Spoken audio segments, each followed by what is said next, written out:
Hello to everyone. I am Martín García, and this is the soundtrack of Piano. This is a very exciting episode, not because it's the last, but it's because it's the last of the first season. I hope that this sixth episode will be just literally the beginning of many more seasons with many exciting guests, as the one that I have actually with me today. I am quite honored actually to have him here. I was thinking for quite a long time who should be really closing the first season, because that's something that will never change. The first is the first, so so that's a very special person always. And I thought that my ideas about this podcast, which is opening the audience minds, opening pianists' minds, opening in general musicians' minds to new perspectives over what the world of piano, in this case, what it means for all of us and what it means for many participants of that particular world.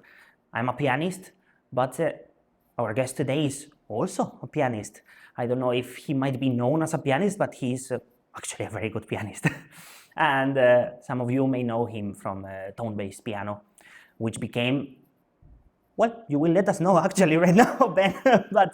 but it's basically the biggest podcast related to the, I would say, to the world of classical music, but particularly to the piano. That's for sure. I don't know if it's the biggest in the world of classical music, but he will let us know in a second. So welcome, Ben, and thank you so much for being here with me.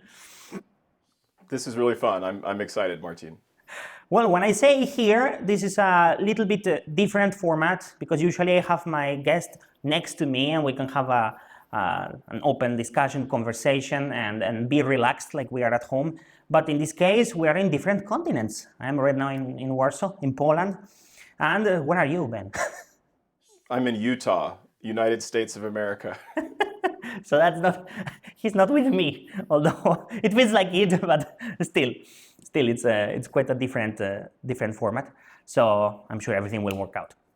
So to start with, Ben, I ask this not only to the people that I talk with in front of a camera, but in general. I like to ask this question because it's a loaded question. It's a loaded gun, which is, what does a piano mean for you? And in the most personal sense, not in the instrumental sense, but what is your relationship with the piano? Well, I suppose it's become a means of survival, an improbable one. Well, it's for me an object of fascination, perennial fascination for going on 25 years or more, maybe 35 years. I'm not sure. I can't remember how old I am. So just keeping it on a personal level, it ended up being the source of my most passionate interests and ultimately my vocation and my livelihood. And slightly less personal, but still not so much having to do with the instrument, as a musical instrument. I guess part of my fascination was just seeing this piano as a kind of magic box. It's a little bit cliche. Oh, music's so magical, piano, it's so magical. But I think very strictly in the sense that where magic takes something ordinary and then reveals something inside of it or out from it to be extraordinary or supernatural, right? I think the piano really has that form. It looks so ordinary. It's just a kind of pattern of buttons, of levers that anyone can recognize. And yet only those among us who've trained in its secrets, are able to enter the inside of it and draw out of it this sort of endless, boundless expressive possibilities. Some of us more than others, like yourself. But I'm lucky that I've had the fortune to discover some of its secrets and share those with others, because, think most people, who don't have piano, anyone who doesn't have piano training, and even most who only have a little bit, will see somebody playing the piano, and to them it seems like magic. How can you be playing some arrangement of these levers and it's creating this such expressive, communicative sound? So for me, that's a magic box. You know what? That's actually connected to what my professor, I say great professor because she's one of those legends that it's actually she's a little bit too old right now to give class anymore, but she used to tell me something very interesting, which is that pianists are big liars. We are liars because it is true, we just play a system of levers, we have 88 keys in front of us, which is, if you think about it, since it's a pattern, it's not that many keys. Really don't have that many keys.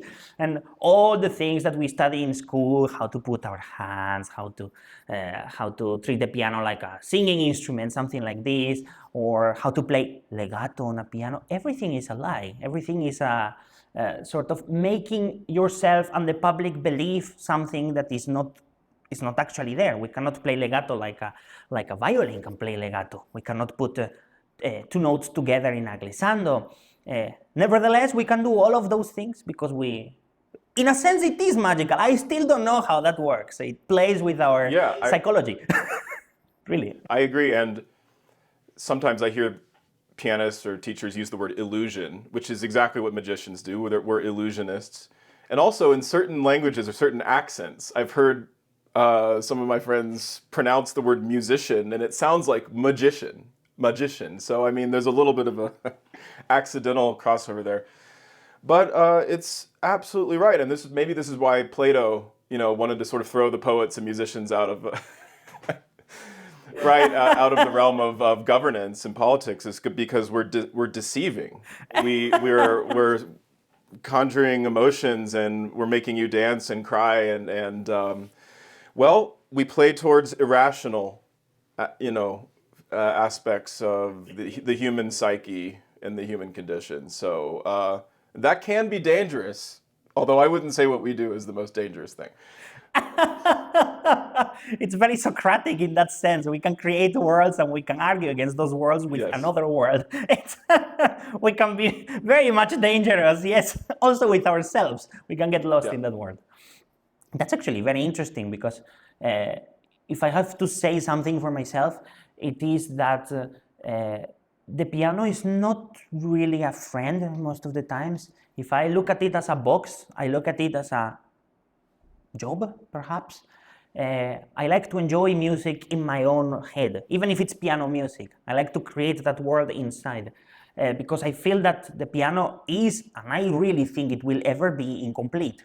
Just because of that reason. We create illusions with it. The better illusions we can create with it, or the better possibilities that it gives us to create those illusions, the better piano it is, for me at least. Some people think that the better piano is the most comfortable, in which they don't have to do much, and it sounds nice by itself. There are many, many ways of approaching that. So that goes to the next question, which is, what is a good piano? The eternal question. Well, what it's not for me is whatever 9-foot concert grand happens to be sitting in a hall necessarily. That might be a great piano, and it might have lots going for it and lots that's positive about it, over something I might play in someone's living room or in my own house or on a keyboard per se. But yeah, I guess as a pianist, some of my fondest memories or my favorite pianos have been instruments that haven't been tuned in who knows how long, and have stacks of books and dust all over them, and they've been loved, and they've acquired a certain touch or sound in the particular room they inhabit that speaks to me or allows me to speak it. Or sometimes pianos make you sound better than you are, and Yes. or at least they capture a feeling or a mood that on other instruments, including in great concert halls, you'd have to really work for. And sometimes pianos they're already proportioned just right.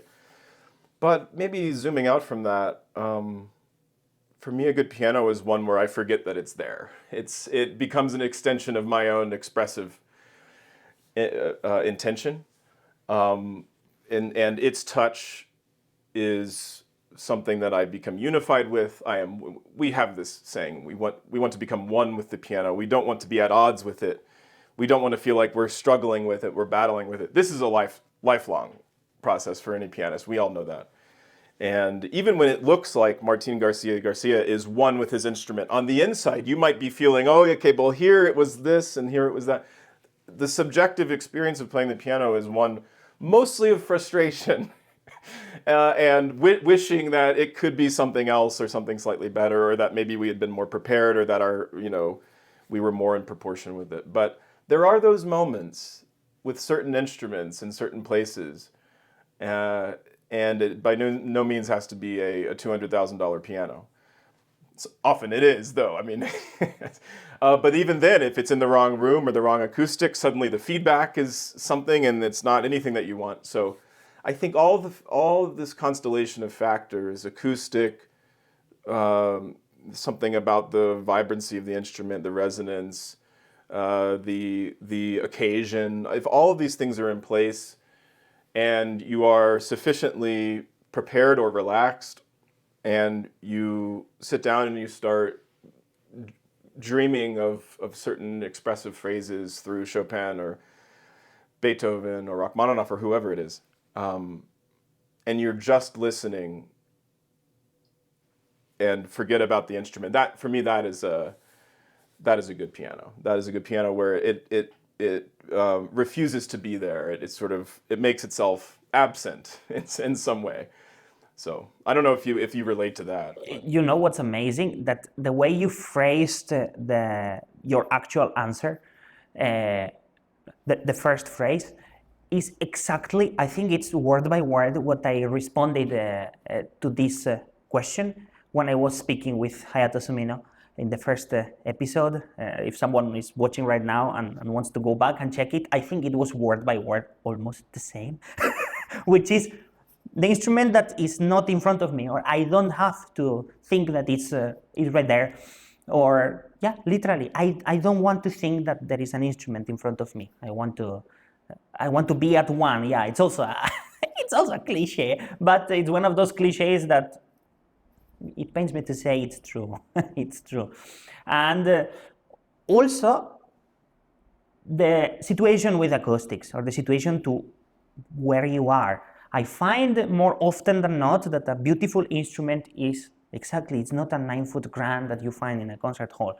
Most of the times I fight much more with a concert hall piano, the house piano, let's call it that this way, all around the world, it doesn't matter where, than the piano that I have at home, or that the piano that has been in the same place for 25 years, 30 years, 50 years. You can find those kind of pianos a lot in America. I found so many nice pianos like this, old Hamburg Steinways, for example, Bs and Cs, even from the turn of the century, more than 100 years old, maybe rebuilt in the 20s, 30s, 40s, I don't know, or recently, or maybe not rebuilt and completely destroyed, but still completely destroyed, and with a caramel sound or something that made me forget that the piano was there with all their faults. It really doesn't matter. That's the good piano, and it's not generic. It just creates that sensation that there is something special. I hate to use words that are so generic, but it's almost impossible to say what a good piano is as a single instrument. I really cannot. It reminds me, because what we're talking about is basically this experience of being immersed or absorbed in the world, so much so that we're just part of its spiritual dimension, and we forget about the instruments and means at our disposal for trying to, realize our desires or intentions. I think there's a passage from Heidegger, philosopher, where he's talking about hammering a nail. And, when you're really in this sort of absorbed in being, you're hammering the nail, you're not thinking of the nail or the hammer, it's connecting, you're one with the instrument, you're building the house, whatever it is. It's only when you accidentally hit your thumb or something goes wrong with your instrument that suddenly you notice there's a nail, I'm holding a hammer, and we become problem solvers, and we become at odds with, or we're attempting to kind of correct something about our engagement with the world. Same with pianos. It's only when things are going wrong or something is not ideal that we have awareness of the instrument, which unfortunately is most of the time. oh, the action isn't what I want, or my own mechanism is not what I wish it to be. But yeah, it's in those moments of pure being, of immersion and absorption in the world, right? That we forget about the instruments we're using. In a completely mundane example that's related to this, you don't notice when you get a green light when you're driving. You only notice when you get the red lights, right? That's when you're like, oh, okay, now there's a problem. I have to do something. I have to solve a problem here. Stop the car. Wait. I'm annoyed. But you can get 40 green lights in a row and not even appreciate them because you're just moving. You're just going somewhere with. So it's a stupid example, but you see what I mean. It's the same with music. We want to forget about this instrument that is so important to us. I remember you mentioned Heidegger, and I remember being in university, and I had this course about philosophy, and the professor chose to dedicate the whole course, the whole year to Martin Heidegger, which was a completely new person for me. And I was reading, I don't know if it's in that book, but I was reading Being on Time. I think it's the name of the book. I was reading it in English, and I think that anecdote or that example that he puts of how we see ourselves or how we are, our being in an action, or our being with an instrument, any kind of instrument, not a musical instrument, making sure that, that people at home know, any kind of instrument, all the things that are related to this. And I actually was shocked to come to the realization that that's actually the truth. The instrument becomes useful when it disappears. And I had that realization with Heidegger, which is very interesting that you mentioned him. So, well, I'm by no means. I'm not even necessarily influenced by Heidegger. I know that example just from reading about philosophy. It often comes up. I'm interested in I guess the history of philosophy and also existentialism, which he influenced. But I think it is important for musicians, this sort of strain of thinking in which there's more importance put on, well, what we might call irrational aspects of experience. And it also influences pragmatism. We see American philosophers also putting a kind of emphasis and weight on the truth of our actual engagement in the world and not just our reasoning, which was this sort of rationalist, more predominant philosophy of truth for a long time. I think we need both. We need the irrational, we need the rational. But I think we find ourselves as musicians and as people, the most vivid and meaningful experiences of truth are not ones where we've figured it out up here. It's when we've lived it in just the right way, in just the right balance with the world, right? And so to that extent, if it's Heidegger or anybody else, whatever philosopher, or Martin Garcia, whoever believes that and is embodying that, I think there's a lot of truth to that. And I think musicians also are important conveyors of that idea. I mean, we live in a world in which often truth is confused with a series of rational proofs, like mathematical proofs, which is just one part of the much larger sort of pursuit of truth, capital T, whatever that might mean. And music's certainly a part of it, and we can't apply scientific standards to understanding the truth of a musical score, can we? For sure, and related to also my professors, my way of thinking about music is I try to make it as logical as possible. But of course, even into that logic, there is an understanding that sometimes it's dogmatic. I cannot explain until the end why this. After I ask 5 times why, I don't have an answer. But still, I try always my best, but for sure it's completely not possible. And ultimately, the experience of music is not, sometimes it doesn't even matter why it was good, but if it was good. And sometimes you cannot explain it. And if you cannot explain it, even better. Okay, but having said that, I've made a whole YouTube channel about trying to understand and explain why I like music, why I think music is great. So I also think, on the other hand, we can't just sit back and say, oh, you can't explain it. Let music speak for itself. There's nothing to say about it.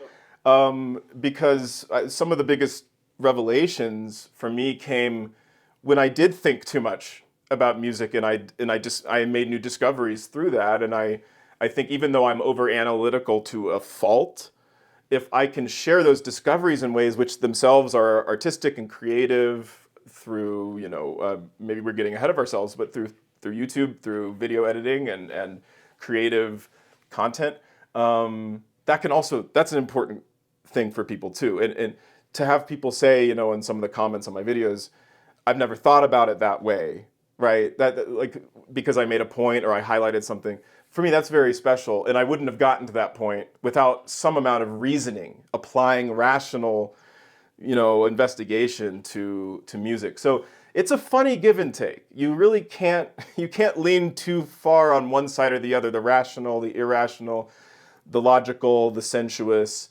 You have to find the way in which they work together, and they feed back, and they create even more epiphanies, the more that you follow both paths, I think. Actually, just to tap on this, because it's very interesting that we talk so much about it, because it's very interesting.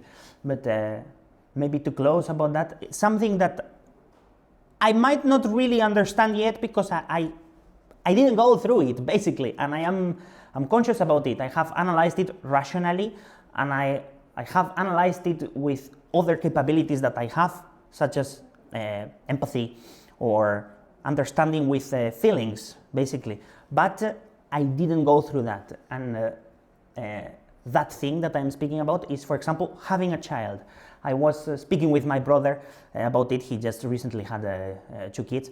And he basically told me, actually, I don't know if it's possible to explain unless you are in that situation. And it's very, very interesting to think about it for me. I find myself every day, almost every day actually, thinking about that fact, how to understand such a thing. And there is an irrational component that I cannot understand unless it happens to me one day. And I don't know if it's a good example, but it sounds to me like it is something related maybe to music as well. I think so, and yet we can't experience everything. No individual can. So we do have to try to communicate to others what our experiences have been, so that they can vicariously live through them. And also, if you've never had a child, I haven't, I hope to soon, we can understand, like you say, through empathy, through that incredible power we have to imagine what something is like, to envision it, to try to live through it. We can at least relate as closely as we can with those experiences that we've never actually lived through. This is very interesting, Ben. It's extremely interesting. Let's go to something a bit more different, a bit more real, or maybe also irrational. I don't know if there is an irrational component to it, which is, why do we keep playing the same music from 200 years ago? It's become, of course, we do have programs with more modern music, with contemporary music. We have Baroque programs which are growing in absolutely every country in the world. The love for other periods of our musical history is growing. But in the side of classical music, if we put away our recent popular music burst, we keep the romantic repertoire, maybe post-romantic repertoire, early 20th century, and that's basically it. We keep listening to the same music over and over and over and interpreting it. What idea do you have? Why is that? What is so special about it? I'll first answer just in the most ordinary way, purely descriptive, biographical. Why do I care about music 200 years ago? Because somebody played it for me when I was a kid. And so let's go from there. So then we can ask, well, why was somebody playing it? Well, it was my father. He had a CD. It was Chopin, or it was Beethoven. Well, why did he care? Well, on some level, the music was interesting to him. It spoke to him. He practiced it. There was some legacy of piano lessons that he was a part of, some tradition through into the 20th century. We'll get to why it was that repertoire and not something else. But first and foremost, the Beethoven Pathetique Sonata struck him in a certain way as a teenager. And then it did for me too. And it was before I knew anything about when or why or who cares about, it could have been music written yesterday. I had an immediate visceral experience with an important piece of repertoire at an early age. So that might be the simplest answer to the whole thing. And we don't even need to go into it anymore, is that it just so happens, for interesting reasons, that music written 200 years ago can continue to have an immediate and relevant impact on our emotions today. So in a way, we could just move on to the next question. However, because I overthink everything, I think there might be an interesting, deeper answer to this. And I don't want to disparage works written 200 years before that or 100 or 200 years later than. But there's this sweet spot, right? Roughly that we call the common repertoire, the common practice repertoire that makes up 80% of the music that concert pianists play in concert. And I want to try to do this without saying that works written in the 20th century or the 21st century somehow don't live up to or don't achieve what those did. But there was a kind of social, ideological sweet spot, I just use the term, but a kind of coming together of different factors that made the intentions of certain composers with the given instruments they had at their disposal, with the particular social intention and expressive intention, coming together at a moment which is right in the heart of the Industrial Revolution, at the beginning of sort of post French Revolution, when there's the growth of capitalism, individualism, middle class, and also ideals against reigning forces of industry that would lead to socialism and other kinds of. But these were all actually part of the same awakening of individual forms of identity and expression over and against authority, right? We think of the Enlightenment and its legacy. And so music up until that point, although I love it and cherish it, and probably my favorite composer lived before this period, and that would be Bach.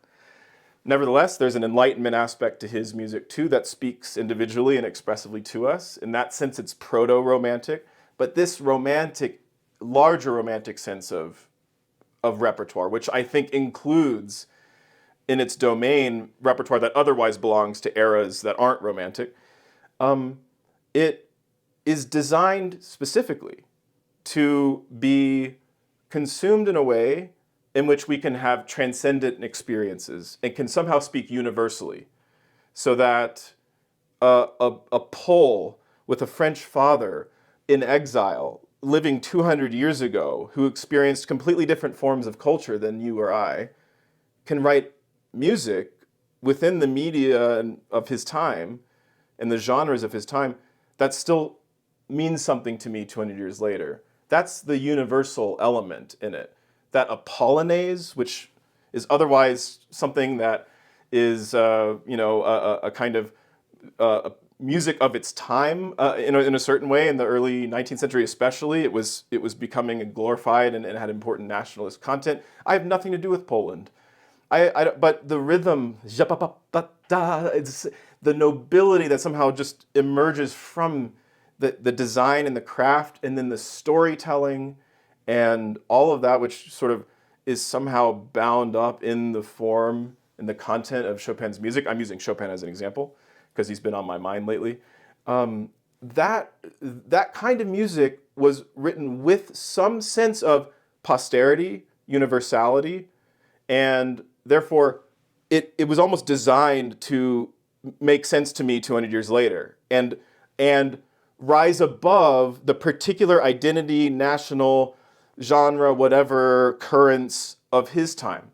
And I would say the same about Beethoven's sonatas, or the same about Bach preludes. I mean, this is music, whether it was intentional or not, which rises above its own style constraints, its own formal and geographical, historical constraints. I don't have to be a Lutheran living in the early 18th century in central Germany to appreciate Bach's music. And there are some scholars who say that I really should be. Otherwise, what am I doing listening to? How could I identify with it?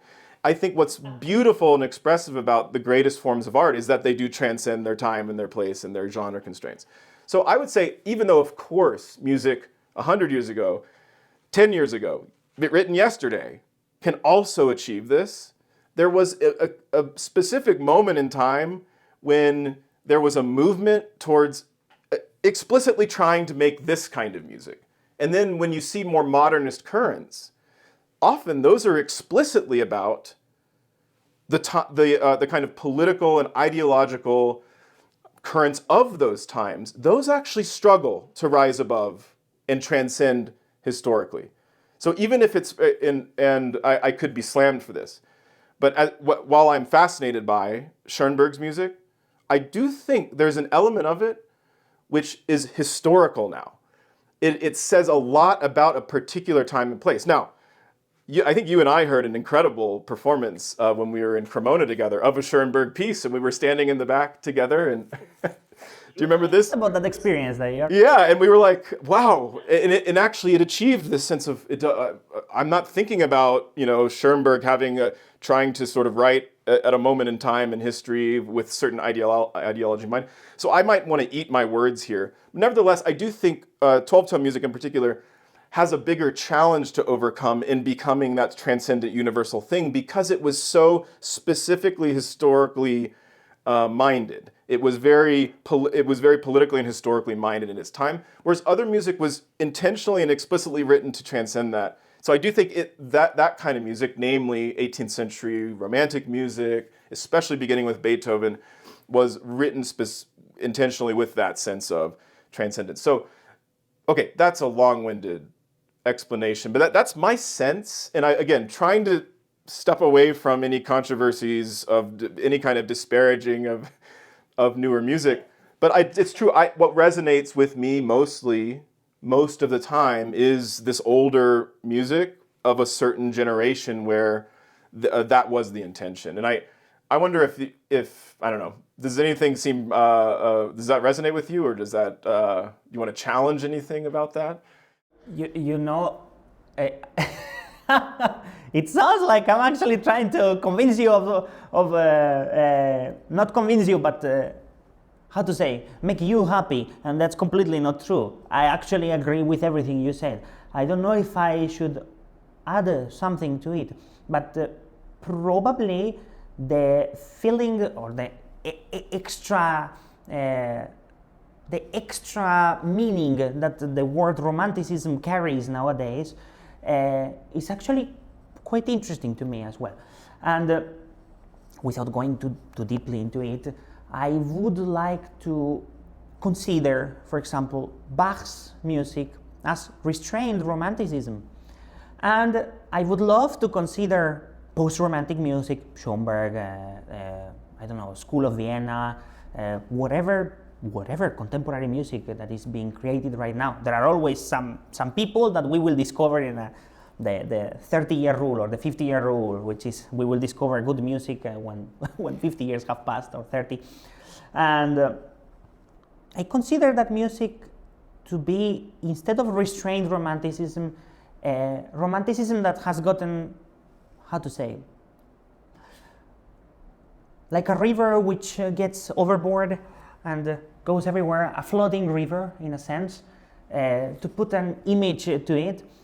And the sense that everyone who came after Schoenberg, I think probably almost every composer, considers that what they are doing is, they have convinced themselves that there is something inevitable to what they are doing.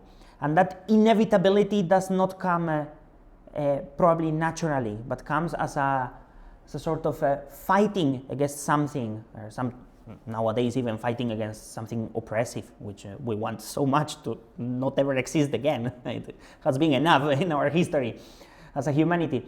That sense of convincing yourself that something is inevitable changes the whole meaning of what you are doing. and it stops being universal, stops being, how to say, naturally flowing. I don't know how to say it to stop making it perhaps controversial, because it doesn't take away the value that it has, but it does take away probably its universality.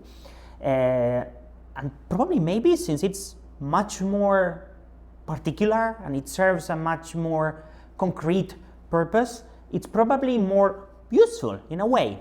And I speak very broadly here, as you can see, but it does serve a more clear purpose. When the music of Romanticism, we listen to it nowadays, we kind of we sense that the whole ideology, as you said, ideology, political situation, revolution, of course, music always came late to everything, a few decades late than other arts. I don't know if that's because all great musicians took their time to get their bodies, get their mind into that information, that new information, revolutionary information that was getting to them. I really don't know why, but yeah, actually, that's the music that is more universal because it doesn't try to be universal, because it was what was happening at the moment. It was a revolution. Nobody was thinking that this was gonna be probably something universal. They wanted it to be, and they thought that it was the right thing to do as a collective. And you know, I do agree with you. I agree with you. Well, I might. Maybe I need to ask you to clarify, because I do think, beginning with Beethoven, and certainly Chopin and that whole generation, composers knew when they were writing for the future. And we see it because just they know that they're publishing works that are going to be around after they're gone. And so in that sense, they're not just responding to their times, even if they are, I think we're agreeing that they're still writing within prevailing genres and styles and forms of their time. They're using a language which happened to crystallize at that moment in time. It's a certain kind of tonality and chromaticism and formal. Even if they're pushing against the boundaries, Chopin's not writing atonal music. I mean, Liszt sort of moves in that direction, right? But I guess the point is they were conscious. I mean, the famous, what was it? The famous quote of Beethoven that the Hammerklavier is a piece that won't be understood for 50 years or won't be performed for. Explicitly, he's not writing for the present. And in that last 10 years of his life, when he can't hear anything and Rossini is all the rage in Vienna, he's writing music of the most ethereal, abstract sort, which can only be described as meant for, as timeless, as meant not for the 1820s, but meant for who knows when. It might not even be of our time. It might be 1,000 years from now before every infant is understanding a late Beethoven string quartet or the Grosse Fuge. So what do you have to say about that? I mean, like, these composers knew they were writing for the future, right? They knew they were writing for the future once more in a universal sense. I don't think they were thinking about it in terms of time. Like, I'm writing for this to be understood. There might be some composer that actually said this, I'm sure. But as a sense of timeless. Something that is timeless is something that is probably, yeah, for the future, because we cannot go back to the past. So probably that's for sure.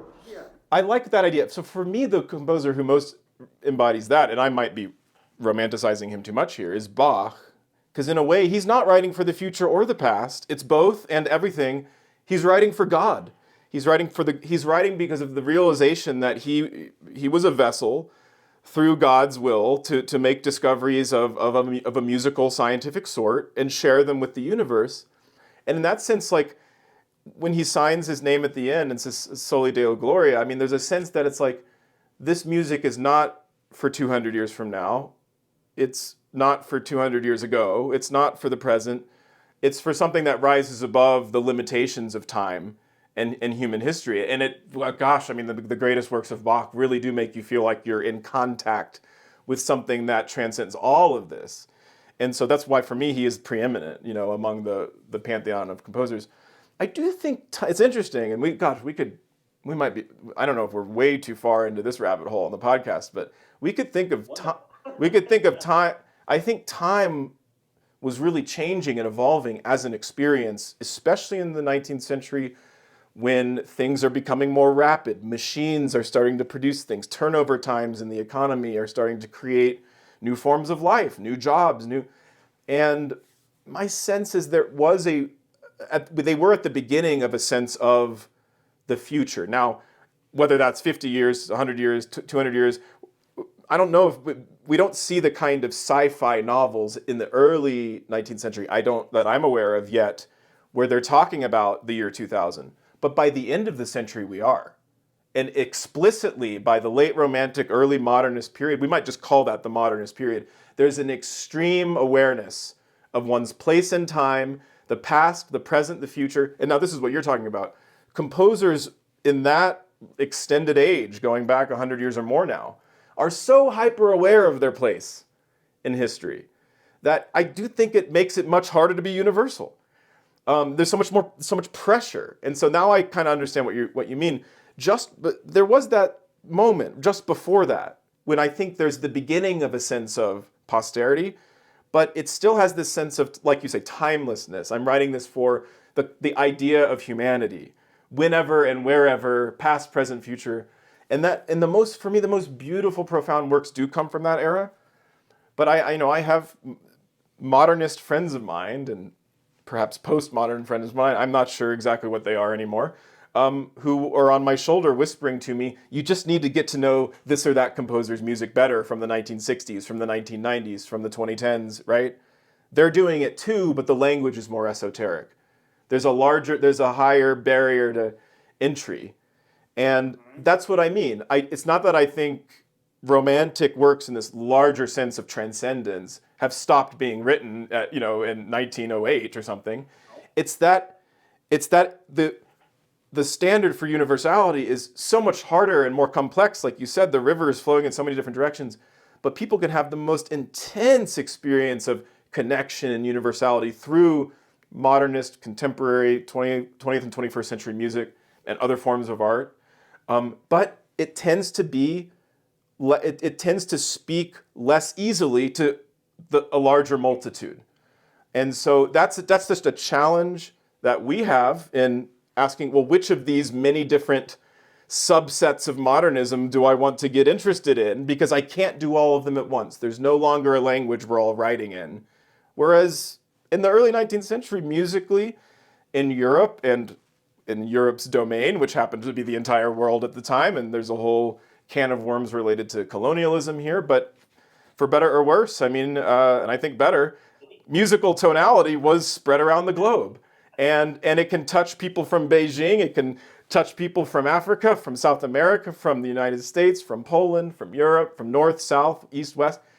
And so, I don't back away from using the U word. I do think there was something special and universal right at that time in history where there weren't 80,000 different subsets of modernist invention. It was a sense of there's a common language and there's innovation inside of it, and it's written for the great ideals of humanity. And yeah, no coincidence. Our favorite music is from then, okay? So I'm not apologizing for it. Actually, I'm one of those guys that thinks, actually believes, when I read something like, John Eliot Gardner's, his book about Bach, I don't know how it translates in English. The music in the castle, of heaven. Yeah, they use the word heaven. In Spanish, they use the word cielo, which can be heaven or sky, or something even related to the weather. It's a bit more ambiguous, but it's good. In English, they use, Mr. Gardner used the word heaven.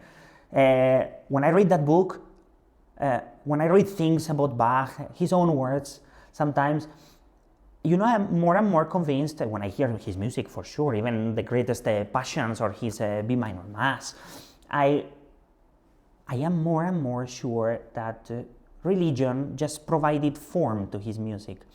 It didn't provide more meaning than it actually has by itself. It could be called a mass, or it could be called a symphony. Of course, we cannot call a mass a symphony because we know what kind of form it has. we give them those names. But the more and more I think that for Bach, I don't think God and music were so separated, sincerely. So in that sense, he was speaking to God, but in a more abstract sense than people might think when they think about Bach and being a Lutheran and all the things that come from the Lutheran dogmas and all the Lutheran practices and Mass, and that just provides a form. The content is not the form, and well, that's my idea, and that has always been my idea. And I always thought that his greatest pieces are, like, for example, Partitas or the Chaconne. They are secular, and I dare to say, I will get many haters, I hope not, but it doesn't matter, because I say it with love for it, in the best of the senses, which is even his religious music, I consider it as secular music. I want to listen to it not as religious music, but as music itself, and they take meaning of it. Another thing that I wanted to tap on before we move on is, for example, Shostakovich Leningrad Symphony. It is very much connected to to what he was living at the moment, which is pretty. I don't think there are actually proper words to describe that misery. But that is an archetypal model. It's something that can be abstracted and made universal as something that we do not want to happen. That to happen to anyone in the world. And I think this we can agree as humanity. That's why something like this is so powerful. Because again, it can be abstracted, and I don't think he was writing this for maybe yes, maybe no, I don't know, because he was conscious that he might die the next day. He composed this with musicians that were dying in the moment when he was composing this symphony in Leningrad, that now is called St. Petersburg. And I don't think if he meant it as a universal thing, but inherently it is universal, and it's something that we all agree on. And this is not a romantic piece in any sense of the imagination. Actually, it's a very modern. It uses literary figures that we would call literary figures, something like sarcasm, for example, or something extreme, really extreme, with the means for the regime not to find out that he's saying something extreme, and we still understand it nowadays. So in that sense, completely, that doesn't mean that the music written even 1 year ago cannot be universal. It's just the content or the value that music tries to portray, and how easy it is for everyone to relate to it. It's quite sounds simple, but it's a bit. That brings up a lot of questions, and also I want to sort of qualify or revise some of the things I was saying, or try to understand myself better and also you better. Well, let me start with a question. Do you think Shostakovich Leningrad Symphony could be heard and felt deeply by somebody who knows nothing of its historical origins and context? Fully, no. Not fully, but can one have a deep, profound, maybe even transcendent experience with that symphony without knowing anything about what it's about, and not even having heard its nickname, but just it comes on the radio or whatever, somebody says, listen to this, come back in an hour, tell me what you think, It does require, and this is actually not so complicated, I mean that it does require someone to be, artistic or creative in the best sense of the word, because the things that are portrayed in that music have to resonate with someone as to make them afraid, or as to create an image in their head. It's a very visual symphony. For example, in this case, this symphony. But if someone is able to make those assumptions as they go on, which are not very difficult to make in Leningrad Symphony. Actually, it's not a big gap between imagining something with this music and just knowing that it's happening. They can have a very meaningful experience.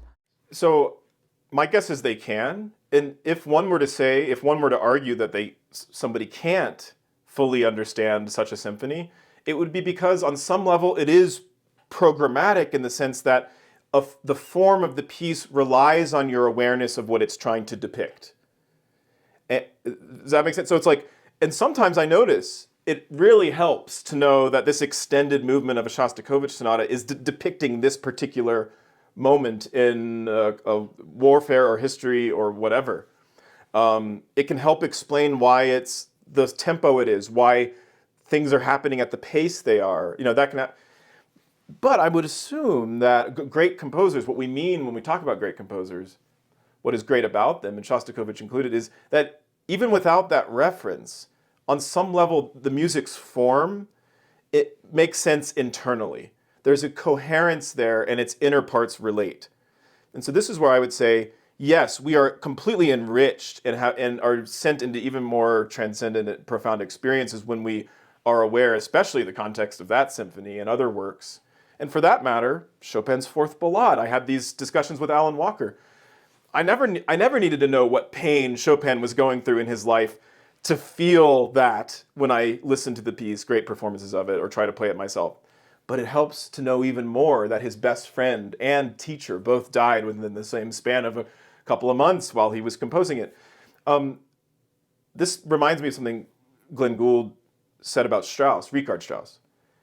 Because Glenn Gould was not a proponent of program music, quite the opposite. He was very modernist in his mindset. He believed in absolute music. He believed in organic, artistic wholes and the interrelations of them. And he really truly believed in a sort of classic absolute music sense that musical meaning was found internally in performances of music and works of music. He said what was great about Strauss was you didn't need to rely on the program. You didn't need to know what it was about. You didn't have the tone poem, just completely throw out the name of it. And the musical form, its motives, its structure, internally coheres and relates. And he would say about the same thing about a lot of Wagner's works. And I think that's what's important. And it also helps us resolve the debates of, program music, absolute music. But I think they're basically resolved. They're 150 years old. But in any case, the answer is that actually the greatest thing about music of both types is that which does have a form in which as Alan Walker would say, the music can't be consumed merely through use. It demands repeated listenings because it has features inside of it which awaken you to new details and new layers and new relationships every time you listen to it. And it's all happening inside of it. It's not like, oh, I want to go re-listen to that piece because I found out a new biographical detail. No, it's because I listened to it and there was something about it I still didn't quite get, but it keeps hitting me in new ways, right? And we know what music does that for us. We know what films do that for us. We know what books do that for us. And I think in a similar way, Bach's music, just like you're saying, I don't need to be a Lutheran. I don't need to know the order of the Mass, which, by the way, is Catholic, ultimately in its origins. I grew up in Catholic Mass. That is not the reason why I love Bach's B minor Mass, and so and it's similar to how Strauss's music. You don't need to know the tone poem. You don't need to know Bach's religion. You don't necessarily need to know Shostakovich's the turmoil of that. Should we?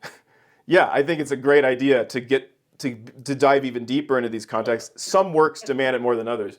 But you see what I mean? The greatest music is music for itself. Even when it has these rich contexts around it, the reason that symphony is successful is on some level it works. It works as art. And otherwise we wouldn't care that much. It would just be an appendage to some, historical moment in time. But no, it does have resonance with what we say universal or transcendent human emotions that I thank God I don't have to have lived through World War II to have anything to do with that piece, and it still means something to me. You know what I mean? So it's like for me it's starting with Bach, but we could go back before Bach. This what I might call romantic ideal, which we really obviously became in the forefront of the 19th century. We can send it back in time. We can talk about music of the present this way. We're describing an experience of musical forms in which music speaks on its own terms And through that, through our engagement with that, we're able to relate it back to all kinds of human forms of experience and forms of life. So, man, we're probably only on question number 3 right now. I don't even know how we're going to get through all of this. I always improvise. I have, of course, we always have a plan, but I always improvise because I can see from the beginning what everyone really wants to tap on or get on with, and that's the most important thing. You know, what you are interested to and what you believe in, not what I want you to tell me about what you believe in. That's not interesting. You know, also to get the Wagnerians to hate me, which makes me sad and happy at the same time. Of course, it's a joke, but you know, I don't think that Wagner will ever be recognized as any sort of literary figure, for example, and he pretended that it should be like this. He thought that he was a great musician, of course he knew, but he thought that he was also a genius in many other things that I don't believe he was. I believe he was a great and a genius musician. And he opened the gates to history and to being history as one of the probably most important figures in our history of music, particularly in the Romanticism. I mean, I don't know if there is any contest to which one is the most important figure over there. Probably him, but not as a literary figure. But all the things that he wanted to do with all his I don't know, opus magnum, whichever, Nibelung or it really doesn't matter. Tristan is old. It really doesn't matter which one. It makes sense in a universal way, not because of the librettos or because of what he wrote with words, but because of what he wrote in music. That gives it the form. It just happens to be there. He was too great with the content, and everything made sense internally. And the story, of course, it helps a lot to know it. But it happens something magical with Wagner's music, which is you don't need to know the libretto. You don't even need to know who is singing or why she or he is singing. It just makes sense. It's coherent in itself and it's universal in itself. Of course, knowing what happens inside of the plot, many times it's also very symbolic and it's very intricate inside, within. He made it very intricate, but it makes sense just by itself. In music, he was a great musician, not a great writer of words.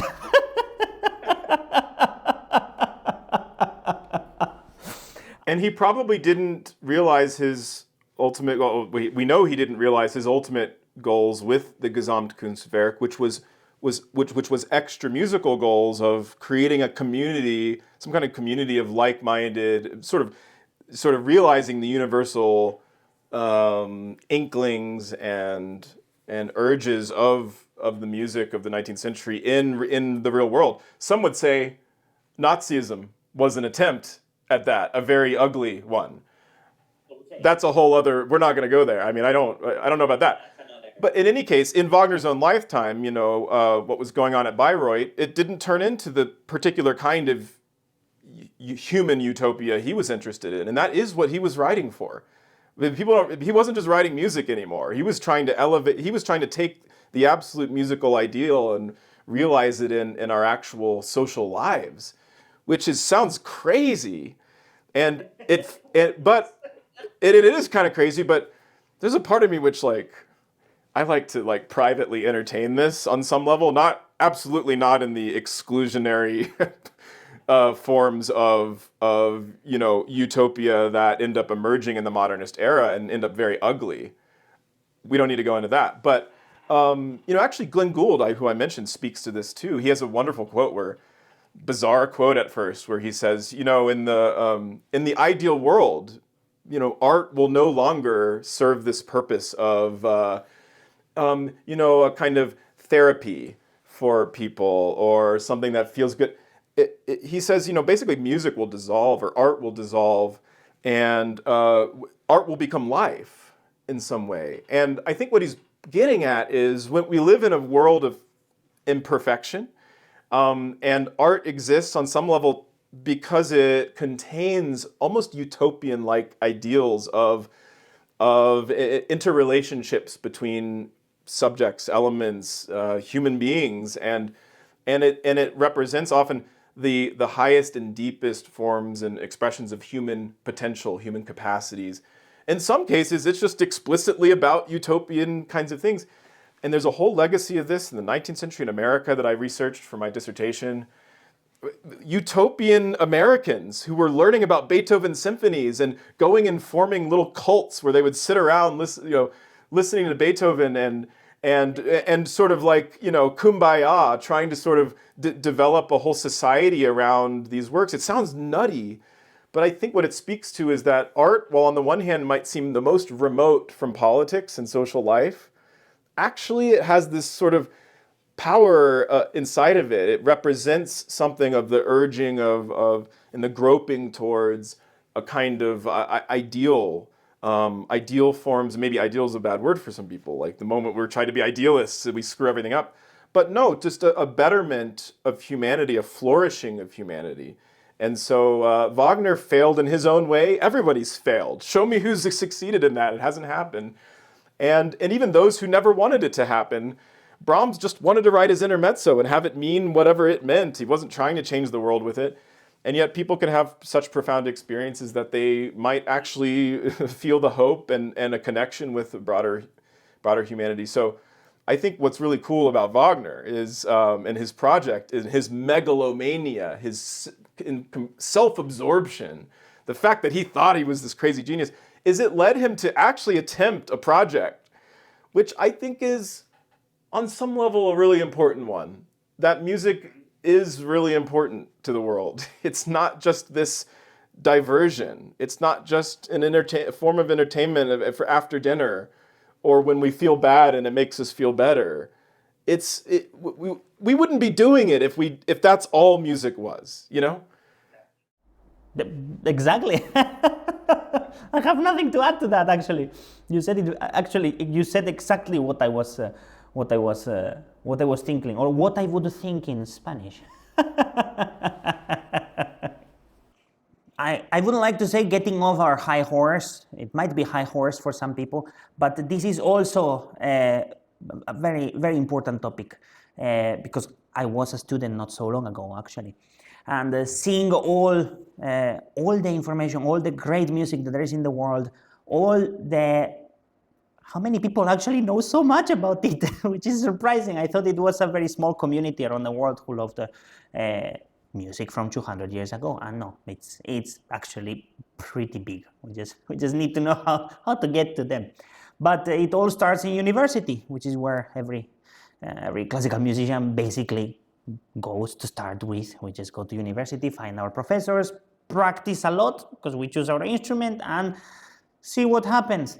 And in my case, maybe not personally, but also I met so many different, actually great musicians that they didn't know that they were great musicians. And I found them lost in their path. They didn't know what to do. And I find this all around the world, more and more. People who just focus on, for example, practicing 8 hours a day and hoping that things work out by themselves, or just focusing on, I want to go to every competition in the world, which is could be a noble goal too. I don't say anything negative about it. But what do you say to those who really want to find their way and they haven't found their way, which is many, many people? And if someone is listening right now, I don't know what you can draw from your experience or what you could tell to such a person. Well, one of the traps I think many young musicians, and for that matter, many young people face when they pursue higher education is it's in the university systems. I can't speak for everywhere around the world, but I think this is a phenomenon that's pretty general. It's in the universities that we, on the one hand, find and discover a whole universe of culture and possibility, but it's also a place of narrowing and specializing and, in the worst cases, developing a kind of comfort with a small, insulated group of people that you can speak your private language with. speaking of, we were talking about modernism earlier, I think largely that's what happened, and that's the challenge they face, is it became a academic phenomenon. Corners of academia started producing musics that people couldn't relate to, and there wasn't the same kind of public sphere for. And so I would say, in my own case, I have found a way to do that through technology, through YouTube, through the skills I have with media, with video production, editing, and tying that in with my interest in music and my experience and studies of music, which included the whole conservatory or university system. But everyone's gonna, like you say, everyone's gonna have their own skills, interests, talents, whatever they might be outside of music, beyond music. And I think the most important thing to do is not forget about them. I think for a long time I did forget. I for a solid decade, when I was at Juilliard and becoming a kind of freelance musician that I didn't want to be, where I wasn't doing any projects that felt like they were mine, but I was just surviving. I can't tell you how many extraordinary musicians, way beyond my ability levels, are stuck in that place. Maybe they're happy, but often they're not. They're miserable. And they really should be reaching a much larger audience. They should be touching more people, but they find these comfort zones and they get stuck there. But I just remember feeling like, I actually remember thinking to myself, you know, I always loved making videos. I wonder if I'll ever make a video again. One day, will there be any reason for me to? And I had no reason to believe it would ever happen, because I was getting so used to the trajectory that the conservatory system sent me on. Now, I didn't go on the conventional one. I didn't pursue the competitions like you're supposed to or whatever. I didn't practice 8 hours a day and devote myself singularly to music. I was running around, shaking my fist, reading things, creating things, and being interested in the world. But at the same time, I was turning into a rather narrow, one-dimensional musician, I think. And so I got extremely lucky. I don't know how to tell other people to get lucky. So I don't know if my advice means anything, but I was so fortunate when I was otherwise unemployed and actually, incidentally, competing in the J.S. Bach competition in Leipzig 2018. I had moved home. I'd left New York, and I was singularly dedicated to learning a bunch of Bach and some other composers to prepare for that competition. And I hadn't used my doctoral degree from Juilliard at all. So after I did the competition, and had that experience, didn't win or anything like that, didn't even come close, but just a great experience to do it. I had saved up some money from all my gigging in New York to have that year to dedicate just to music. I started trying to apply for tenure track positions as a piano professor, and I didn't get anything. I wasn't even getting called back, and I had the great degree from the prestigious Juilliard school, and it didn't matter at all. And there was this moment of just like, what am I doing with my life? And I know I have so much to give back to the world, and I have so many skills to develop and talents to share. And then this tone-based job fell in my lap in the spring of 2019. And it said, we're looking for somebody with higher degrees in piano performance, with connections in the music world, and experience in media, and who's going to be crazy enough to, pick up everything, move to Los Angeles, and join a startup company funded by Silicon Valley investors and start making videos with pianists. And I looked at it, and it didn't seem real at first, because it was as if somebody designed a job just for me. It's like they just said, okay, let's save Ben's life right now and give him this job. And so I applied, and I was the only one interviewed, and they move fast, in out there in California. And so within a month, I was moving to LA, and I was reaching out to every famous pianist I could, trying to interview them. And I was learning how to be part of a team that was producing something extraordinary like this, but with lots of, financial, business constraints. I had to become a manager of people, of time. Very difficult. I had to wear so many hats, but I threw myself into it, and I think I don't know what advice might come from this, but I do believe that luck comes from, on some level, a level of not so much hard work, because man, I'm lazy. You give me the chance to be lazy, I'm very lazy. But a throwing oneself into things. The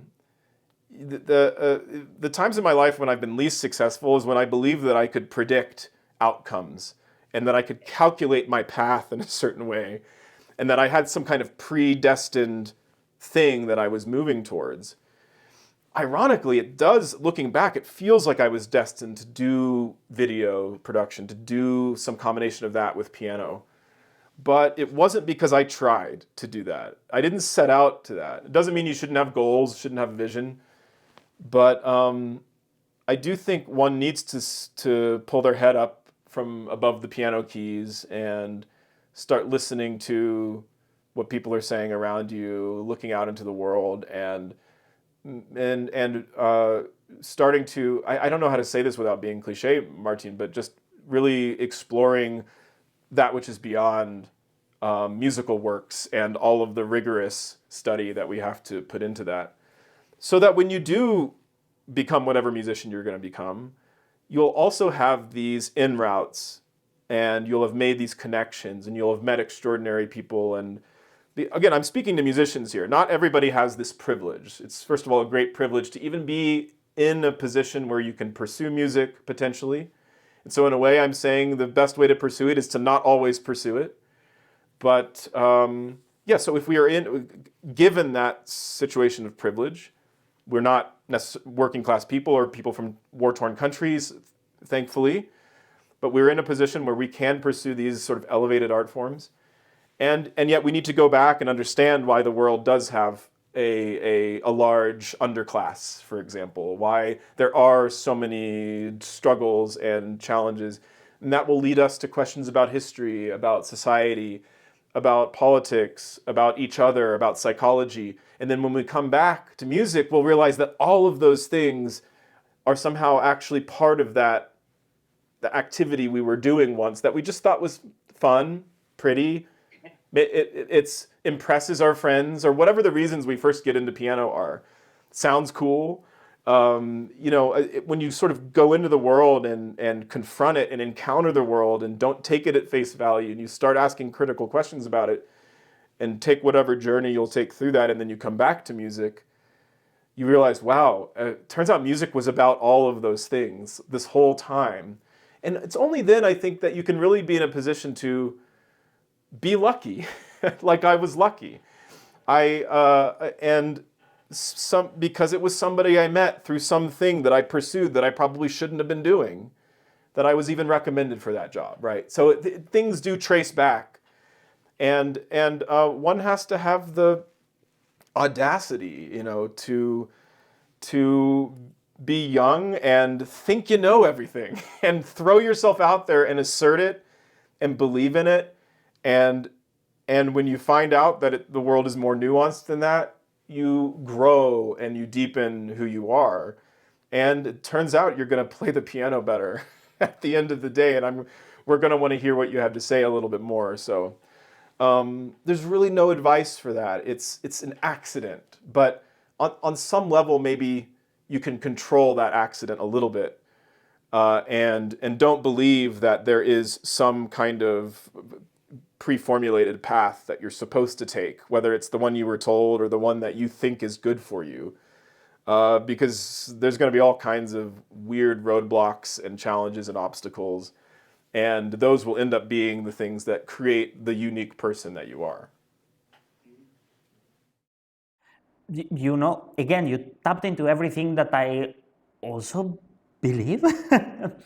And it's interesting because I was in the same path, probably much more narrow path in my head. Since I was a very small kid, I had this idea that I have to be a concert pianist, and I had this transcendent feeling from very early age, and I had that sense of duty towards the world or towards humanity. It might seem too big for a small kid. It's also getting on a high horse, but it's a belief that any kind of talent, not mine, any kind of talent is for oneself, or any kind of talent has to be used in a specific way. Also, the realization much later in life, even, I don't know, in 2019, 2020, during the pandemic, that we don't only have one talent. I don't think there is a single person in the world that has only one talent. Everyone has at least 2, 3, 4 in different things. And once we choose something, and once we are really convinced that we must do this for whatever reason, really, it can be a million reasons, we forget that we have those other talents that most people keep dormant for their entire lives, perhaps, but they are there, and they are completely useful for all our lives. And I really discovered this quite late, and I became a concert pianist. But I say that I became a concert pianist really by accident.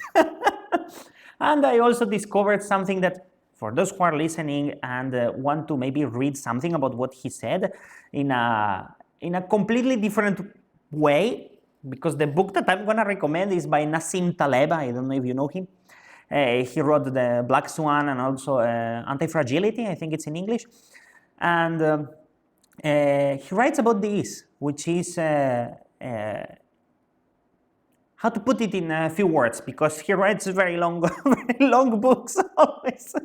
But he says basically that you might think that there is a predetermined path that you might want to choose, or that is in front of you, and it's never there.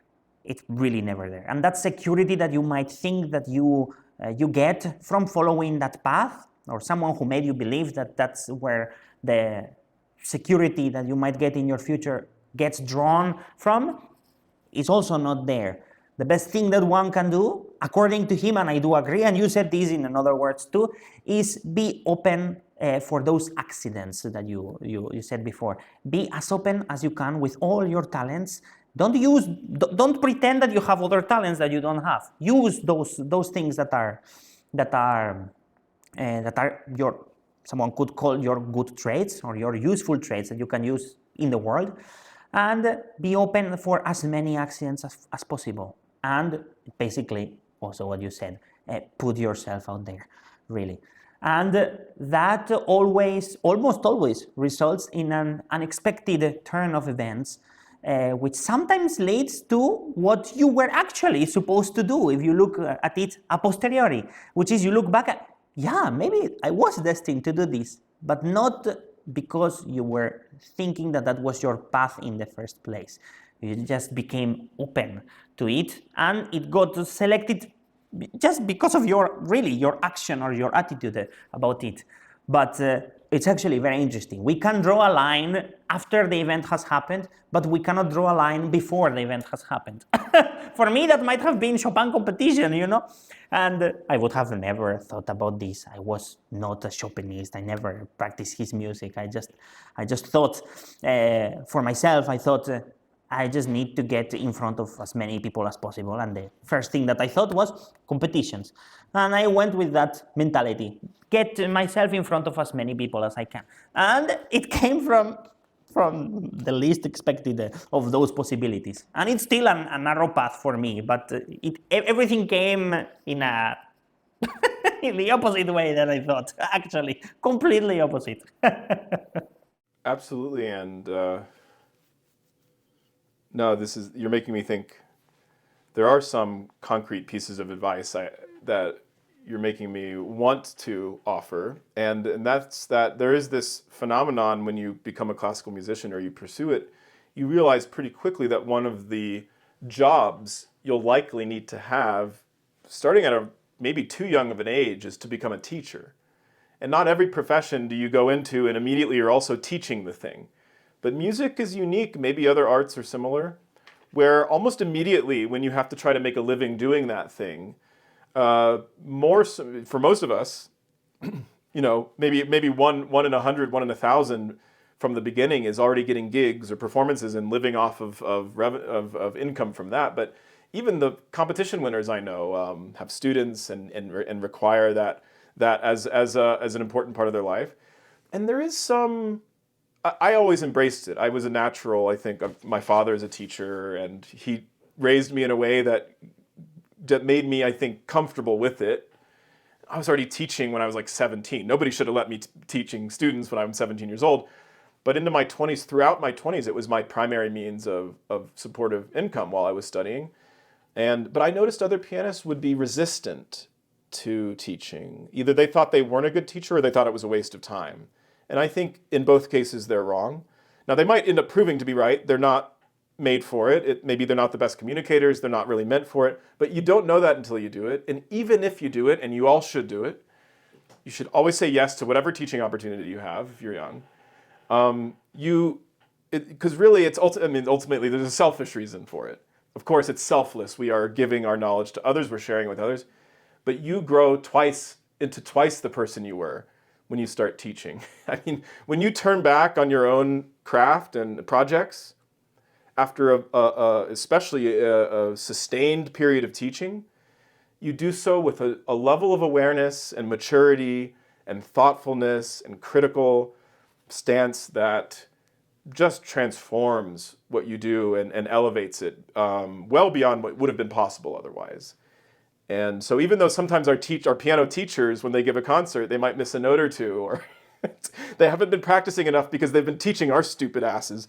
But often it's those same people who will reveal something about the music in a moment that you've never thought was possible, because they worked with so many of us on that passage, and it became part of them in a way that they're able to reveal a layer or a texture or a detail or a sonority or whatever that they have been honing with other people for so long. And that's just one little example of how teaching might help you.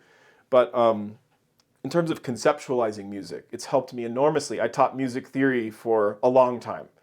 And even aural skills. I don't have a great ear, but I learned how to teach aural skills. I learned how to train my ear and develop my ear. And it's almost better to have a teacher who had to kind of figure it out for themselves and didn't just have perfect pitch or whatever. And so this really helped me turn back to music as an analyst and understand tonal relationships in a way where I can explain them to you. And it really helped my videos. It helped me be a communicator in my videos. So that obviously is useful. But even if all you're ever going to do is perform, what you gain from teaching is absolutely invaluable.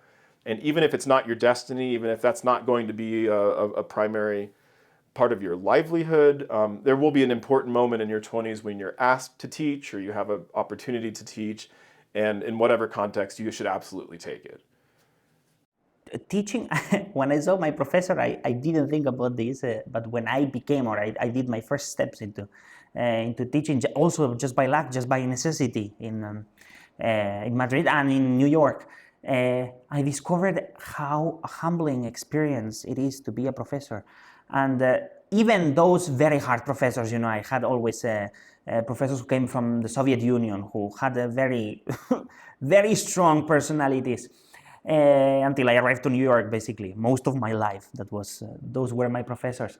I actually understood something by becoming in the same position that they were with me, which is the deep understanding that it needs to explain something very simple, which is it's actually quite complicated, and it's very, very helpful for your own self, for your own way of saying music, even what you just said, basically. I don't want to repeat on the same things, but I want to tap on that word, humbling.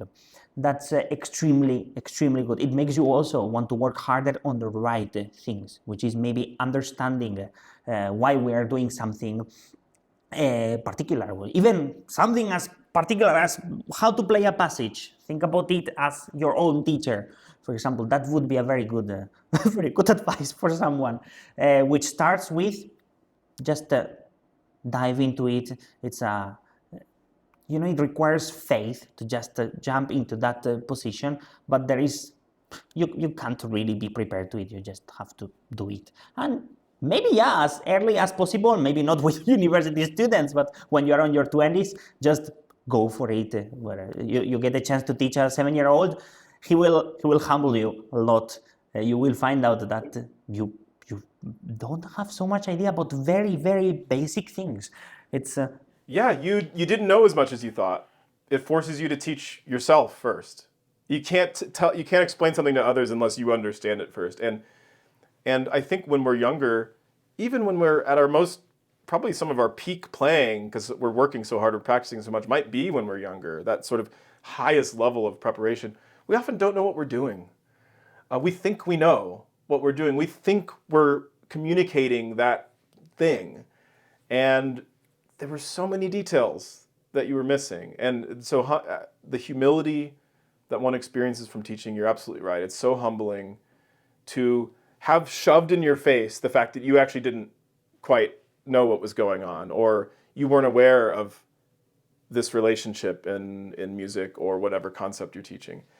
And so this is the greatest, I think, reward from teaching, besides that you can actually see that you're transferring your knowledge, which was transferred to you from individuals, from society, and now you can have a direct impact on others. That's the greatest reward. The secondary reward is for ourselves, and that's we learn how to become our own artists, much more mature, autonomous artists, because I no longer need to rely on others as much, because I've become my own voice in my head. I've become my own teacher, my own analyst, and the world opens up to you in that context, I think. Well, I think the conversation itself went through the right path, and I want to do a little bit of shock therapy, Ben, which is get off these very important topics and go for also very important topics for me, which is probably also where I draw most of the value from my daily experiences, or even when I think for the past year, what is the most important thing that I remember, or the most happy thing that I remember from the last year. It's not some very important event. It could be if it's something very meaningful personally, but that's rarely the case. It's always the small things. The small things make things beautiful, and that's some of the few things that I would love to know about you, Ben. So let's start with one, which is, what do you think is your favorite restaurant in the world, if one comes to your mind? Don't say McDonald's breakfast. Don't say McDonald's breakfast. No. Look, I'm not a foodie. I appreciate a delicious, fine meal, but I don't have the restaurants in my mind that immediately come to me as that kind of thing. So I'll One probably have experience. to answer as an American, and a really lowbrow American that I am deep down. Probably Fuddruckers. Have you heard of this place? No, but it already sounds interesting. Tell me what this is. You got to be careful how you pronounce it, but Fuddruckers. I don't even think it exists anymore. They might have closed down, but when I was a kid, this is purely nostalgia. I'm not claiming this is the greatest restaurant in the world, although I believe that underneath their sign it said the greatest hamburgers in the world. No, it's just a burger place, but I would always go there with my dad and my brother as a kid, and to me it was the best food I had had, and their fries were shaped in a certain way, and the burgers were just the right kind of greasy, and but no, it was the relationship that was being cultivated there with my family that mattered most to me. But also I remember it was one of these places where you have to give your name up front, and then they call your name when the order's ready. But it's not a small joint, big place actually. So it wasn't just, lots of places are like this, but you can go off like way far away. So they really had to use the loudspeaker, and my dad would always give a fake name. So, I love that. Just some completely ridiculous name, and so they'd have to call this stupid name over the loudspeaker, and we knew that was us. It always made me laugh. So for purely nostalgic, personal reasons, Fuddruckers is my favorite restaurant. And you responded in the right way, and everyone might think at home, what's the best restaurant for you? It doesn't mean that the food was yummy, which is also part of the experience, but it's the experience itself, who you were there with, at what time. It is about nostalgia, what it makes you remember. So let me say, every time I ask this question, I say something different, and you reminded me of something, which is probably one of the most fun experiences that I had recently. I did a very personal but very special trip to Paris, just recently. It was in October. And I just went there with my wife. And the first thing that we did arriving to, Paris, of course, you have to go to eat good food, some, I don't know, some fancy sirloin or something like this, I don't know. And the first thing that we both craved, it was quite late in the night, was going to Burger King. So there you can see both of us going in the middle of the night just to Burger King. It was probably one of the most fun experiences I can remember, not only in Paris in the last year probably. And it's not because the burger of Burger King was the best meal that I've had, but it was the experience and what we felt for. So Yes, but as I understand it, the burgers in Europe are much better quality because the sort of state standards of meat production are just of higher quality than in America. So apparently Burger King is quite the restaurant. it's actually not bad. I will not say it's great, but it is not bad. It's no Fuddruckers. Have to investigate this after we speak, actually. We'll see if it might have closed down. I don't see them anymore, but I think there's still some out there somewhere. So I love it. Then, favorite country? USA! You must! You must! No, I haven't been as much of a world traveler as I would like. It's expensive. I have to have the opportunity. But I've been to Germany a couple of times. I was in Amsterdam for 48 hours. I've been to the Middle East, actually. I've been to Israel. Yeah, I spent some time in actually the Palestinian territories 10 years ago. I taught music in the West Bank, in fact, and refugee camps. I lived in Ramallah for a month, and it was a whole thing. Maybe I'll say that because it was one of the most beautiful and just talk about humbling experiences, but also just making me realize the privilege I live under. I mean, with my American passport, I was able to walk into Israeli settlements, into Palestinian territories, go through Ben Gurion Airport, go to Israel. I could go anywhere around there. But Palestinians couldn't go anywhere, and Israelis couldn't go anywhere. So that was, but just, without getting into any politics, just the landscape and the beauty of that particular part of the world is so breathtaking and so different than anything I have seen in the United States or Germany, for that matter. I won't say it's my favorite country, but that, at least among the places I visited, that was the most vivid, most memorable, most profound. Once more, it's about the experience of the country. We cannot know a country in its whole fully. It's completely impossible, even for the people who live there. It's always a sort of your own experience and memories about the place you are. That's very interesting, actually. I always say Japan, and you know what? For the whole first season, I will respond the same way to this question, which is, I'm sorry, Japan. No explanations needed. Next question. I've only heard people say amazing things about Japan, so I hope I could go at some point. They are actually waiting because they are pretty nice people to foreigners. Contrary to what people might believe, if you are really respectful of them, which doesn't happen too often either, but if you are respectful and you are conscious of your own self in their country, it's the most wonderful experience you can have.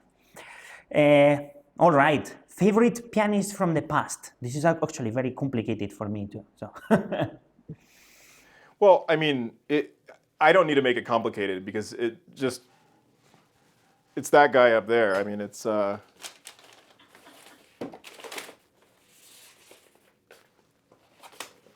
I used it to stack my computer on, but it's Glenn Gould. I've no pianist has influenced me more, both in the recordings, but also in just the ideas. This book is obviously very important. It's a lot of Gould's ranting and raving, but the most the best book on Glenn Gould actually is this one. This is the dissertation of Kevin Bazana, Gould biographer. You know, I actually read his biography, but I didn't know he has a dissertation.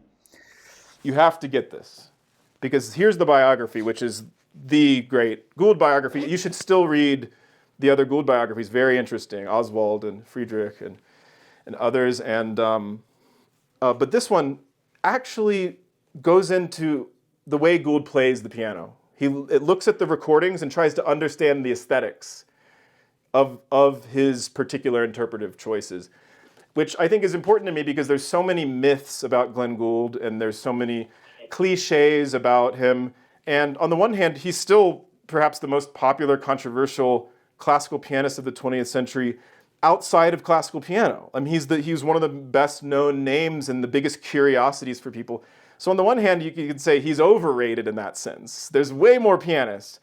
On the other hand, I think he's completely misunderstood by a lot of people, both his people who love Glenn Gould. I don't think necessarily completely understand what he was getting at. And I think also those who dislike Gould or even despise Gould tend to not have taken the time to understand that he's doing much more than gimmicks or he's much more than just a kind of class clown. You know what I mean? There's this sense that he's just doing things for attention-seeking purposes. He was a little bit doing that too. So I just think Gould's aesthetics, his commitment to not being a pianist, it was an accident. I mean, he was begrudgingly a pianist. He had to use the piano to achieve higher artistic ends. And so many pianists are just in it to be pianists, you know, and even my favorite pianists, they reach the top of pianism. But Gould really sort of spills over into something, I think, much deeper in his greatest works, and they are works. I mean, he creates compositions in his best recordings, his best performances. Even if you dislike them, there's a level where it's like he has transformed this into a level of masterpiece that was latent in the score, but required a second genius to come along and sort of recompose it. And so I think these ideas are really important for us today because we could use a lot more of this sense of freeing up our own compositional powers as interpretive artists and remaking works in ways that you've never heard before.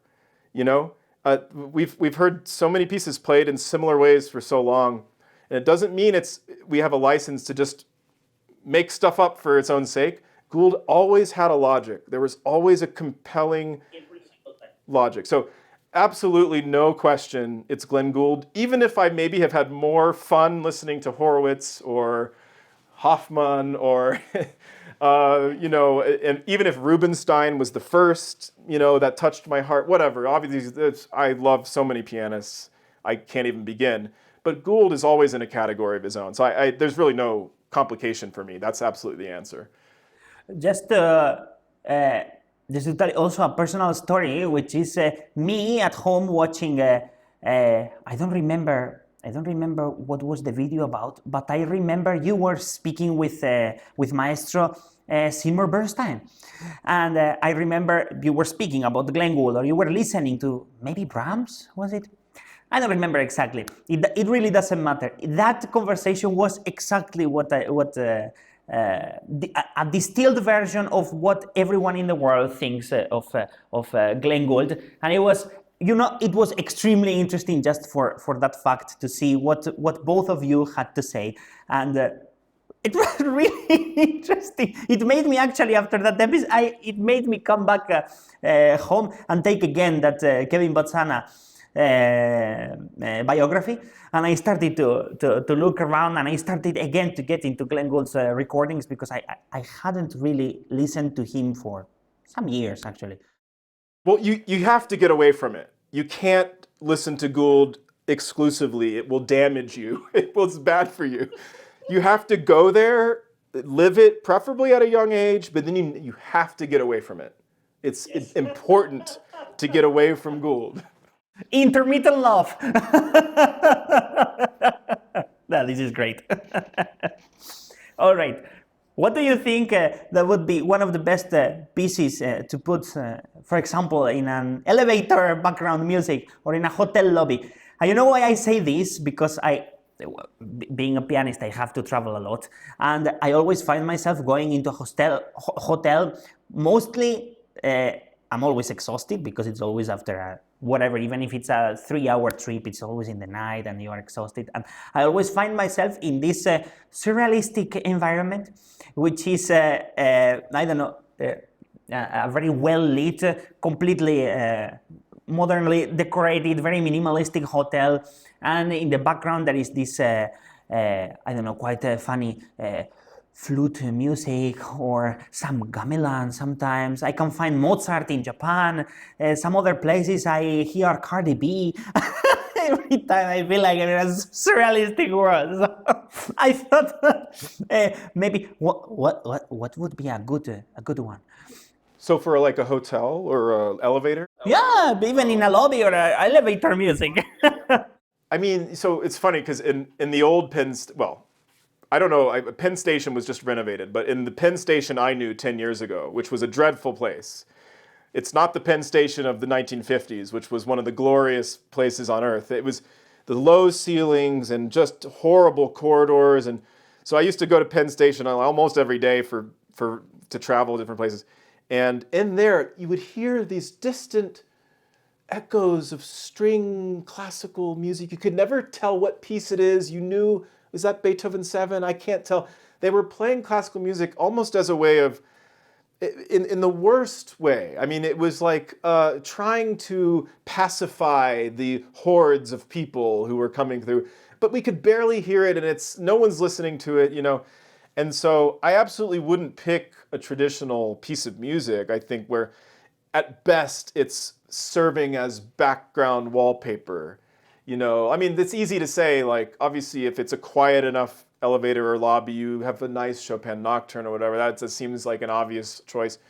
But I think maybe I want something a little louder. I don't want it to be too distant. And it needs to be repetitive because you never know how long you're going to spend there. There needs to be a slow build, a structure. So maybe something minimalist.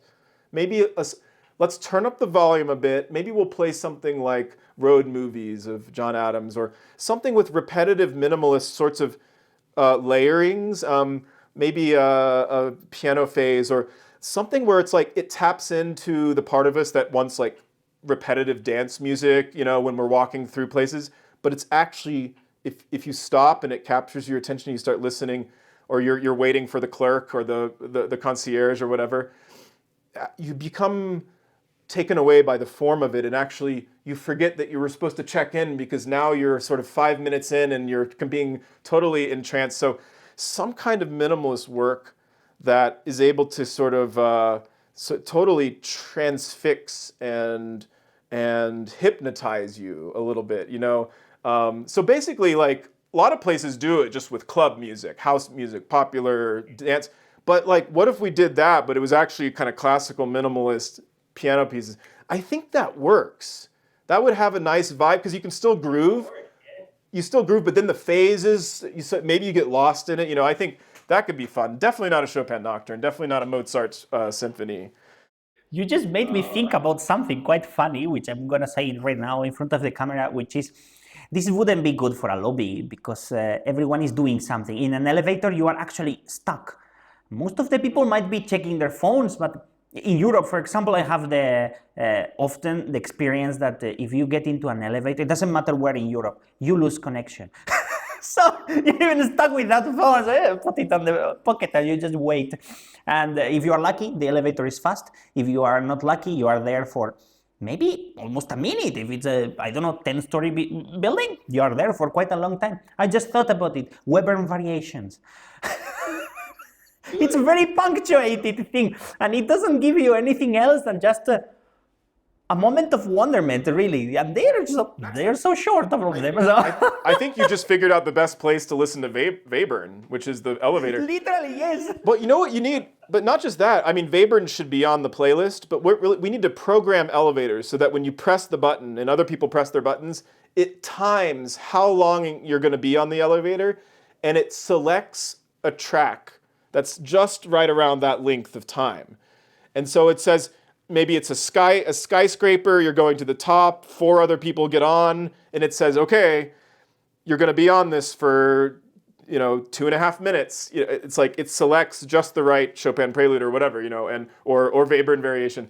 We need music programmed in more carefully into our lives, because how often is it just thrown at us as background music that we didn't ask for, that was not curated for us, that we wish we could shut out, and we put on our noise-canceling headphones at the airport or wherever in public. America is so guilty of this. There's so much noise pollution, so much music being shoved in your ears that you didn't ask for, And so I would love for us to be hired by the government to curate the sort of public musical experiences that people have to suffer through. Let the government muses hear you, because if there are any they muses listening? there, hire me. this is great. Hey, there's still a chance Trump could put me in his cabinet as the secretary of musical affairs.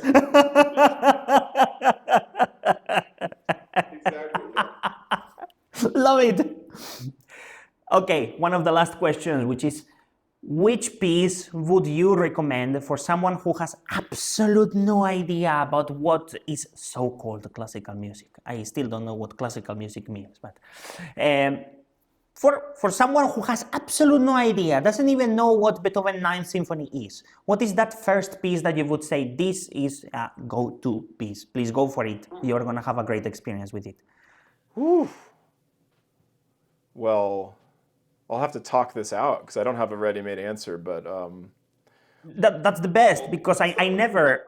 I'll start with what I won't do, because they didn't work for me, and even though they're the pieces I value highest, maybe, I didn't immediately connect with the Goldberg variations. I didn't immediately connect with Rachmaninoff Third Concerto. Rock 2, much more immediate, but I still wouldn't recommend that. That's too long. I think we need something digestible in this day and age. Let's assume that they have at maximum 10 minutes, to experience something. So I would probably pick something shorter. Yes, I think in a way the classical music industry has already provided some good answers for us. So if I think back about some of the music that first connected with me, speaking of Hayato Sumino, I don't know if we can do better than Bolero, in a certain way. That's a very good one. Yeah. That might be the best piece because it's a music that teaches you about music as you're listening to it. It teaches you about orchestration. It teaches you about repetition and development and form. Actually, slowly. It takes its time to present you with anything very simple. It takes its time. It's a slow burn, but you're engaged the whole way, because every bar or two there's something that develops, and that's slowly sort of evolving. And maybe I would even recommend the Sumino's performance on 2 pianos, but perhaps that's what you should listen to second. First, listen to the original orchestration, then go and listen to what's possible.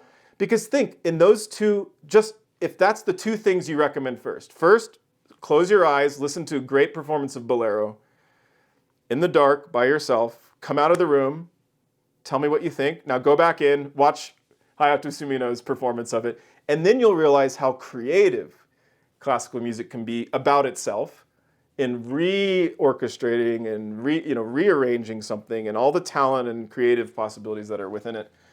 So yeah, but that's the answer that classical music gave a long time ago, because it's one of the greatest hits. And I think that's probably the least original answer I could come up with. But in a way, that one makes sense. It's hard to beat Ravel Bolero. It is not the least original, actually. It's very interesting, and it makes a lot of sense. I always thought that it should be a cataclysmic experience, like I said in previous episodes, Ninth Beethoven Symphony, it's an obvious choice. I hate obvious choices. It's too long. It's too long.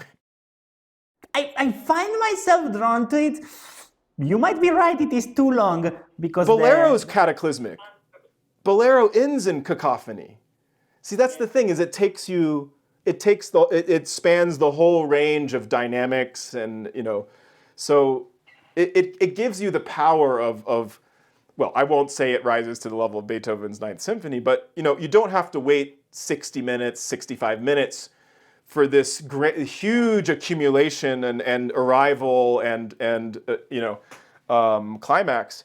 It's a single climax that you slowly build to, and it's just the right length. So that one's going to be. I'd like to hear from the viewers. I mean, can we really? I'm curious what your other guests have said, but just objectively, it's hard to beat this piece. As a best first introduction. You know what? I invite everyone. I don't usually do this, but I invite everyone to write something in the comments. What they actually think that might work. I don't think it's beatable, Bolero. Now I find myself ashamed that I said Ninth Symphony, because against Bolero, it's actually much better. It's a better idea, for someone to be engaged in a short period of time with a lot of information that they will find interesting, because it's extremely accessible. There is nothing crazy about it. Very interesting. I think for Ninth Symphony, I might say start with the second movement, come back. Did you like that? Now listen to the whole thing. And then, so it just needs, I think it needs because the open fifths of the beginning, maybe people will. That can draw you in, but I think, what might be great about Ninth Symphony as an answer is it's one of the few pieces that is that long that I think can capture you from the beginning and take you all the way to the end. I do think you might be right that it might be more of a risk, but if it works, I mean, you just sold somebody on perhaps the most important piece of art ever created right away from the beginning. So it's more. Your answer is more ambitious. Mine is much safer. I think you can't go wrong with Bolero. That's true. I was just counting on the final theme of the symphony to be its selling point, basically. Whatever happens before, even if the orchestra screws up, it doesn't matter. You get to that moment that you don't care, You want to listen to that bloody melody once more. Me too. I know. All right. Probably last question, actually. Do you have a favorite concert hall or venue that you, maybe from your own experience, that you had a wonderful experience in, and the venue itself made the concert beautiful? That's a good question, because I haven't had the fortune to be in some of the great halls, many of which are in Europe. Of course, I've been to Carnegie Hall, but I won't say that, because actually I haven't had the most important experiences in that hall. I'll say that when I went to college, I was lucky because I went to Rice University in Houston, Texas, and it is blessed with a good endowment and some wonderful facilities. And the two halls there that were most meaningful to me and to any musician, they were the main halls. There was the smaller recital hall, Duncan, where we did our recitals, wonderful hall. But actually it was where the orchestra played across the hallway, Studi Concert Hall, is just the perfect size for any classical ensemble, from orchestra to solo piano. It's about 1,000 seats. It makes me wonder about the Philharmonie in Warsaw, which I think is about 1,000. I think it's just the right size for any solo chamber orchestra. It's not too small for orchestra. It's not too big for solo.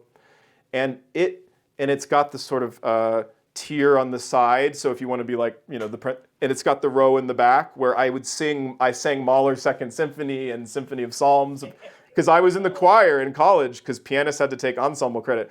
So I have memories there also as a performer, singing requiems and great choral symphonic works. But that's also where the audience gets to sit. So it has the back looking down if you want. It has the sides. It has a single balcony, I think, with a level inside of it, but not 2 or 3 balconies where you feel like you're so far away. So there's no bad seat.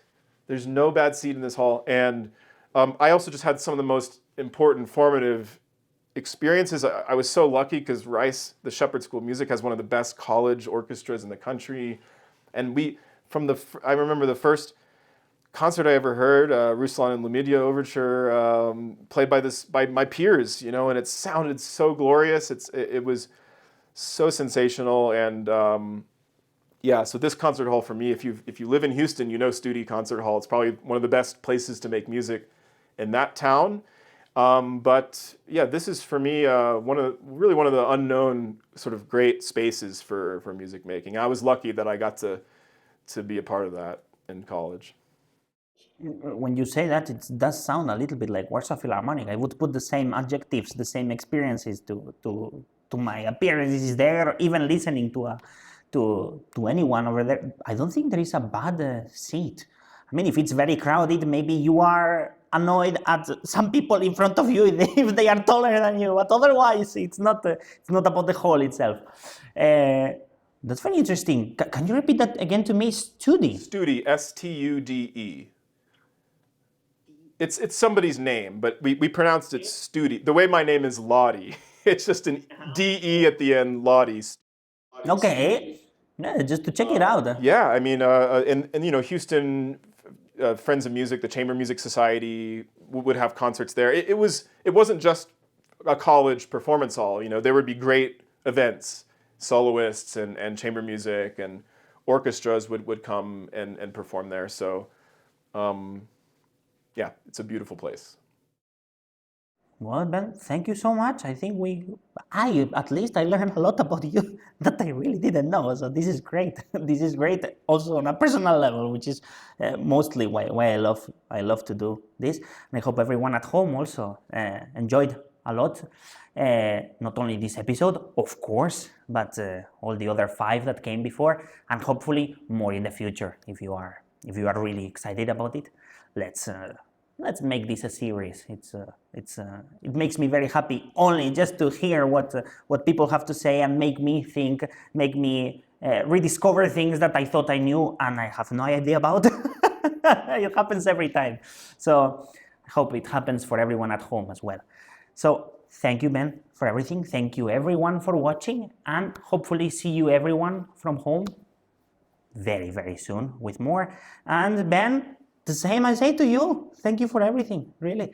It was such a pleasure. I hope we can find more opportunities to hang out and talk. And eventually I need to find an excuse to come to Poland, and then we can have a dinner together and just continue the conversation. Please, maybe we'll go to the Philharmonic together. Maybe listen to a nice concert. So thanks once more, Ben. See you soon. My pleasure.